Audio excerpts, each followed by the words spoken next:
YouTube Ozic going the Goat House is back. NFC South record predictions. We're going division by division, all separate videos on the channel. A lot more NFL coverage there.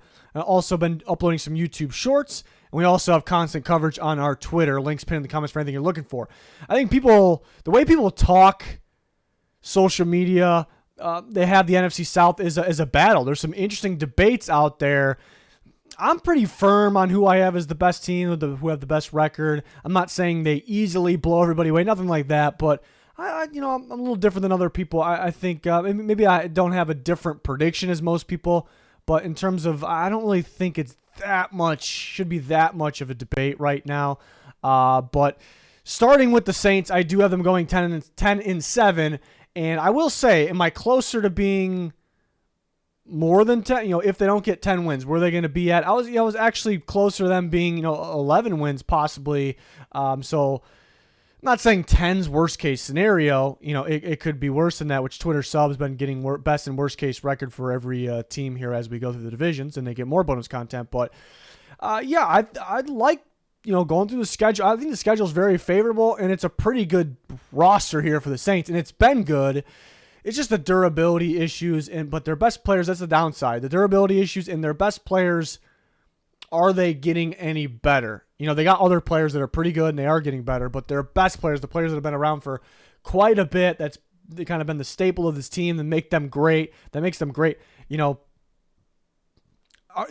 they take a little bit of a step down perhaps? But and you could argue that, but again, going back to the younger players that are continuing to get better, like Chris Olave, players like that, they drafted pretty well. They got some young corners in there, obviously. I think some of the young pass rushers could step up. I think a rookie like Isaiah Foskey could step up. And then you do wonder if Kamara is going to get suspended. So, how does that play a factor here? But, yeah, I was kind of bounced around with the 10-11 wins there after looking at their schedule. You do factor in the durability down the stretch of the season and maybe Kamara missing some games. So 10-7, that's pretty good, though for them. To me, they are the favorites. If they don't win the NFC South, it's a little bit of an upset. There's other people out there talking like, I think a lot of people have the Falcons winning, and you can debate it, but I'm not that they're gonna blow everybody, away in the division, but I'm a little firm on that at the moment. I think Derek Carr plays pretty well. A lot of it's gonna be on the offensive line because Carr, there's a difference between every quarterback, protected and not protected, but I think there's a pretty big difference between Carr if he's got time and he doesn't have time. He's one of those guys, but I think the offensive line can do a pretty solid job. We're going to see a lot more of Trevor Penning this year, which I'm kind of excited about, so hopefully he plays well. Again, durability. Penning was hurt. He didn't really have durability issues coming in, but last year he was hurt. Then Andrews Pete keeps getting hurt, so I guess that's the question. It's the big question there with the Saints, but they got talent all the way through. They have offensive linemen. They have a solid quarterback upgrade over last year. They have the running game. They have the receivers. Olave, I guess they got depth, but if Michael Thomas does go down, they're kind of lacking. It's because I think you need to have multiple number ones. It's kind of just Olave, but they do have decent depth. Look at that defense. They've always have a pretty solid defense. I do think it was a little underwhelming last year. Usually they're top 5 or so. They're definitely top 5 stopping the run. Last year, not so much. So they could get back on track this year. So those are some of the questions. The schedule is pretty favorable. I'm not saying it's super easy. The start of it could be a little tricky. I like their chances week 1 against the Titans, but the layout and where the tough parts are, where the easy parts are, I like the layout of the schedule. So I think that favors the Saints there a lot, and they do have a pretty good team. Next, how about the Falcons? I have 8-9, really bouncing back and forth between 9-8, 8-9. There's a lot of people out there that I've noticed having the Falcons winning division. I can see it, and they always have a strong running game. They're gonna have a really strong running game. Bijan Robinson, Tyler Algier, Cordero Patterson factored into that as well. So that running game is really good, and Ritter could use his legs here and there as well. Offensive line's pretty solid, so that'll help the running game. That'll help Ritter. Some weapons out there. It's just how much do we trust Ritter? I think he's going to have his hiccups. I think he's going to be okay. I think it's kind of a system that is put in place to help him succeed. But is he going to be more than that. Is he going to take over? Is he going to win games when they're close in the end? That's kind of what we're looking for. And he can here and there. I don't fully trust him to go out there and just kind of take over and win game after game. And that's the tough part because I like this roster. I like what they did going out and adding pieces everywhere, really. I mean, a big one in free agency and Jesse Bates. So, they got talent. The roster is a pretty good-looking roster.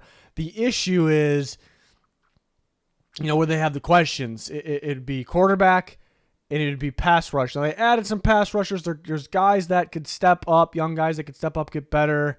Bud Dupree's healthy too. He's good. He really helps out other players around him as well. The interior defensive line is better. Grady Jarrett's finally got some help, so that could, boost him even more, see less double teams. So there are good parts about this D-line, but I think where you question this team, not where you say they're going to be bad. We're not saying that. But where you kind of wonder is, will Ritter be good enough? That happens to be the quarterback. And then will the pass rushers off the edge get home enough? Because they have not been doing that. I think it'll be a little bit better, but will they get home enough? And then we're talking about the most important thing on offense and the most important thing on defense when it comes to really the only two questions. I don't really have any other questions.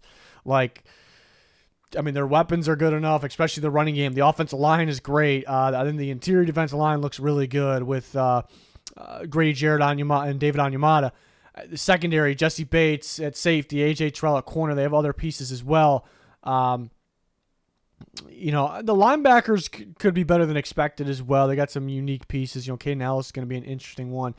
But it's just really the two things. It is quarterback play and specifically getting home off the edge. And those are two big things. So schedule's interesting. I like the layout of the Saints one a little better. I had them going 8-9, but it's just like 50-50 for me. There was some games that were 50-50 where it's like they can win 9, they can win 8. Sure, they can win 10, they can win double digits, but I was kind of in that range. It's just not going to fully – it doesn't mean I think Ritter's going to be bad, but I'm not going to fully trust him to stay consistent and kind of close out games because games are close in the NFL. Not every game, but games are close, and it's why kind of winning is a quarterback stat because they close the best ones close out games at the end of the day, at the end of the game. So I'm not really going to and there's a chance he is bad. Like Ritter could be pretty bad. There's a chance for that. I don't think there's a chance of him being great. I think he could be good. So felt comfortable with the 8-9. I do think Arthur Smith is a solid coach though, but if they're under 500, maybe he goes. So be interesting to see, but they can easily win 9 games. The Carolina Panthers, I have 7-10, and I'm actually a little lower on the Panthers now than I was maybe a month or two ago. I was actually feeling them a month or two ago, like they could win 9 or 10 games. I've calmed down a little bit on that. I thought they would actually go out and do a little bit more maybe. I really thought they were going to add Leonard Floyd. They did not do that. That would have been big for them. Really good fit and something they needed. I think they're kind of relying on what they have on defense right now, which is a little surprising. So that's a big thing too because the Panthers' defense has been pretty good. It hasn't been great. No, I mean, it definitely has moments where it's great, but it's been pretty good. Under Wilkes. Wilkes goes to the 49ers, and they bring in Ejiro Evero, who's been good. He's also had really good pieces to work with, but I do think he's a solid defensive coach. But I looked at this defense, and they have Brian Burns, who's a great pass rusher. Derek Brown, who is solid. Is he going to be a game changer? We thought maybe he would. He's been good, though. I would like for him to take another step up. And they've added some, other D linemen. They could get better there. They need another pass rusher, starting like legit pass rusher opposite of Brian Burns. It just makes these guys' jobs easier if they have that. So I think it's Brian Burns and maybe Derek Brown trying to carry the group. And then you look at the linebacker group. I think it's pretty solid. I think Shaq Thompson's been one of the more underrated linebackers in football. He's been very, very good. I thought it was like a key piece to Steve Wilkes' defense, so they really brought the most out of him there. Now, Ejiro Evero, his defenses, you don't really see that from off-ball linebackers. Like, it's the most important spot on the least important spot on the field. So how much are we going to get from them? What's Jeremy Chin going to do? I know he's a unique type player. Jeremy Chin's either going to be great this year, like elite, because he has that in him, and they're going to move him around a bit, kind of disguise things, or it's going to be underwhelming because he's really not in the right spot. I think he's been doing a heck of a job because he always did feel like, maybe coming out of Southern Illinois, like he could be a box player. and he's been good there, but I like his instincts in coverage. And then you could bring him out and blitz him here and there if you want him to or whatever. Obvious run play, stack the box with them. But so it's either going to be great because he's so versatile and they're moving around everywhere, or it's just going to be underwhelming because he's not really in the right spot enough. So that's where I'm at with him. And J.C. Horn is great. I mean, J.C. Horn actually, maybe a lot of people don't say this, but he actually could be the best cornerback in football. He's just getting injured. It's happened to both years in the league. It even happened already this offseason. Nothing major, obviously, but that's tough. So how can we rely on them there? Wood's still going to play more of the free safety. I thought that was a key spot for Ejiro Evero's defense. So I think the defense, it's not going to be bad at all. Like, there's some serious pieces on this defense. We've talked about them.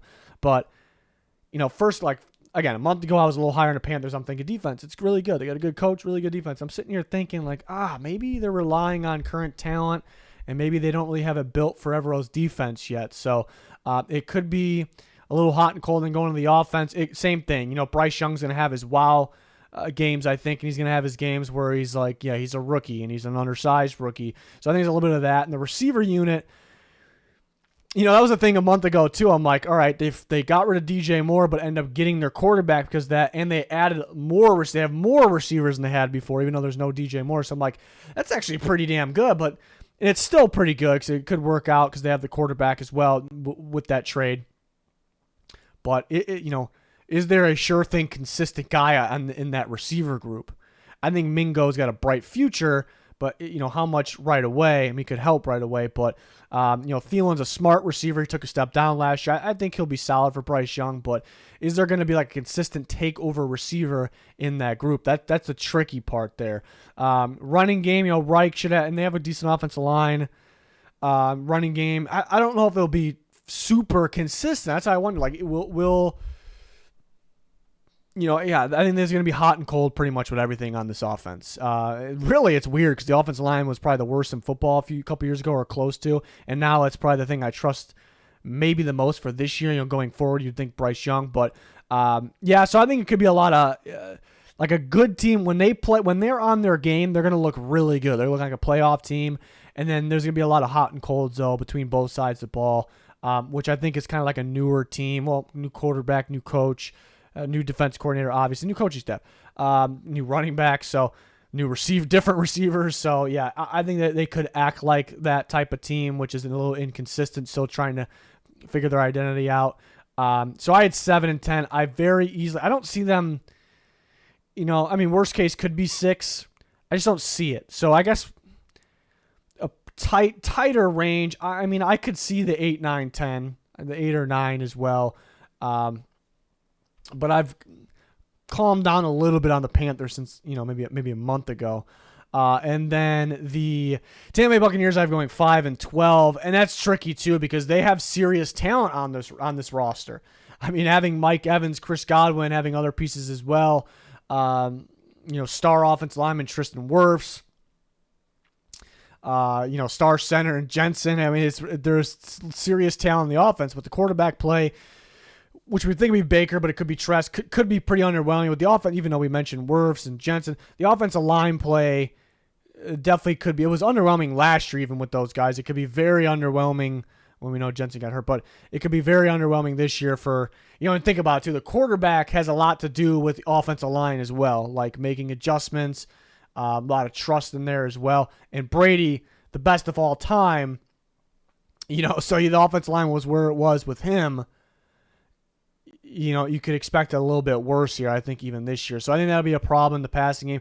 In the running game, I like Rachaad White. They've added some other pieces as well.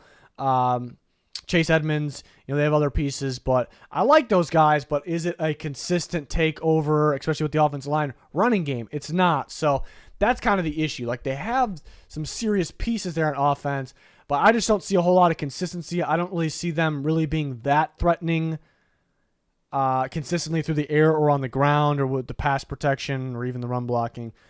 That's the issue. They got a dominant receiver duo up there, down there, obviously.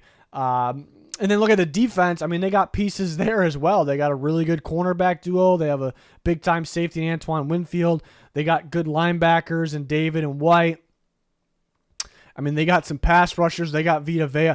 The defense will be pretty solid. I don't think it's as good as it was a couple years ago, obviously, when they were really good. And the offense not being as good and kind of putting them back on the field definitely doesn't help help much as well. It feels like teams are game planning for Todd Bowles and his defense's team in general a little bit better. But the defense will be solid because there's talent on it. They are pretty solid, but they could lose a lot of, kind of like at the end of last year, like lose a lot of like tight, low-scoring games there. So that's my NFC South.